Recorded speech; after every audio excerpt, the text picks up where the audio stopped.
Welcome back to happy pics. இன்னைக்கு இந்த வீடியோவில் என்னோட ஸ்டைலில் எப்படி சிக்கன் சுக்கா செய்கிறது அப்படின்னு தான் சொல்லியிருக்கேன். ஒரு கடாயில் ஆயில் தாராளமாக ஆட் பண்ணிக்கோங்க. ஆயில் ஹீட் ஆனதும் ஒரு அரை ஸ்பூன் அளவுக்கு சோம்பு ஆட் பண்ணிக்கலாம். இப்போ இந்த சோம்பு நல்லா பொரிஞ்சு வரட்டும். இது பொரிஞ்சதுக்கு அப்புறமா ஒரு கப் அளவுக்கு பெரிய வெங்காயத்தை நீள நீளமாக கட் பண்ணி இதில் ஆட் பண்ணிக்கிறேன். இந்த வெங்காயம் கொஞ்சம் நல்லா வதங்கட்டும். இந்த ஆனியன் நல்லா கோல்டன் கலரில் வர வரைக்கும் இதை நல்லா வதக்கிக்கலாம். இந்தளவுக்கு இந்த ஆனியன் கோல்டன் கலரில் இப்போ மாறி வந்துருச்சு. இப்போது இந்த ஸ்டேஜில் நான் க்ரீன் சில்லி ஆட் பண்ணிக்கிறேன். உங்களுக்கு காரம் எவ்வளோ தேவையோ அதுக்கேற்ற மாதிரி நீங்கள் க்ரீன் சில்லி ஆட் பண்ணிக்கலாம். பச்சை மிளகாய் நல்லா வதங்கி வரட்டும். பச்சை மிளகாய் நல்லா வதங்கினதுக்கப்புறமா நான் இது கூட நீள நீளமாக கட் பண்ண தக்காளி ஆட் பண்ணிக்கிறேன். ஒரு அரை கப் அளவுக்கு தக்காளி ஆட் பண்ணிக்கிறேன்.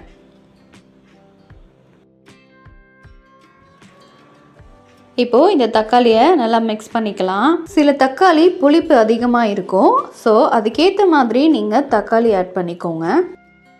இந்த தக்காளி நல்லா குழஞ்சி வரணும். ஸோ அதுக்காக இது கூட கொஞ்சமாக நான் உப்பு ஆட் பண்ணிக்கிறேன்.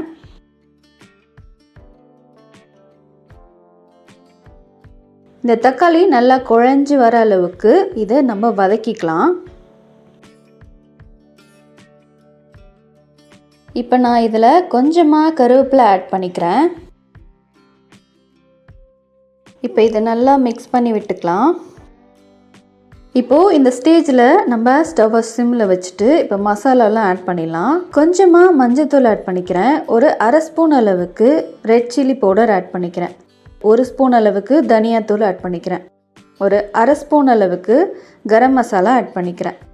இது எல்லாத்தையும் நல்லா மிக்ஸ் பண்ணி இந்த வெங்காயம் தக்காளியோடையே இந்த மசாலாவை கொஞ்சம் நல்லா வதக்கிக்கலாம்.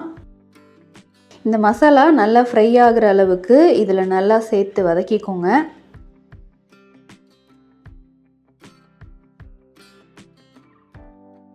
த்ரீ 300 கிராம் சிக்கனை நல்லா வாஷ் பண்ணிவிட்டு இஞ்சி பூண்டு பேஸ்ட் ஒரு 1.5 ஸ்பூன் அளவுக்கு இஞ்சி பூண்டு பேஸ்ட் ஆட் பண்ணி மேரினேட் பண்ணி வச்சுருக்கேன். அதை இப்போ இதில் ஆட் பண்ணிக்கலாம்.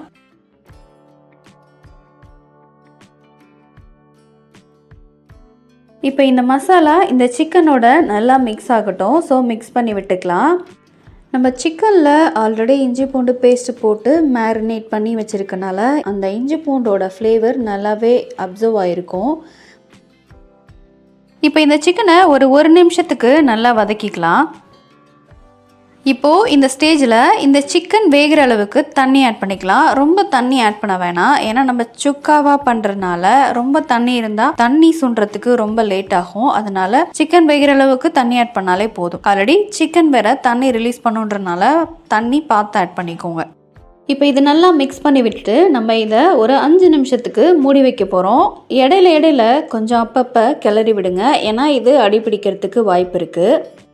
சிக்கனை நான் ஸ்கின்னோட ஆட் பண்ணியிருக்கேன். அதனால் சிக்கனோட ஸ்கின்ல இருந்து அது ஃபேட்டை ரிலீஸ் பண்ணியிருக்கு. ஸோ ஆயில் கொஞ்சம் நல்லாவே வந்திருக்கு. இப்போ இந்த எண்ணெயிலேயே இது நல்லா சுருளை இது ஃப்ரை ஆகி வரட்டும். ஸோ அது வரைக்கும் இதை நல்லா குக் பண்ணுங்கள். ஸ்டவ்வை சிம்மில் வச்சு இதை நான் அப்பப்போ கிளறி விட்டுக்கிறேன். ஏன்னா இது ரொம்ப சுக்கா ரொம்ப ட்ரையாக பண்ண போகிறனால இது நல்லா அடிப்பிடிக்கும். அதுக்கேற்ற மாதிரி சிம்மில் வச்சுட்டு அடிக்கடி கிளறி விடுங்க.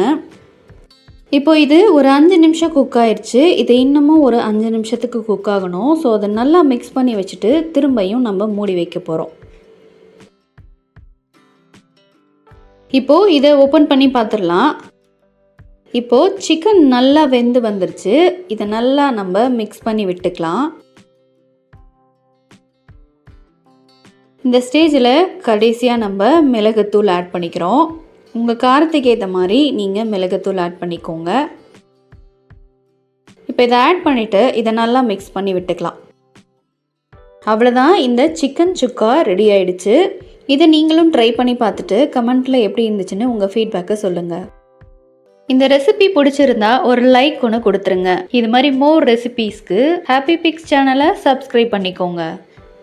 Thank you for watching. Next வீடியோவில் பார்க்கலாம்.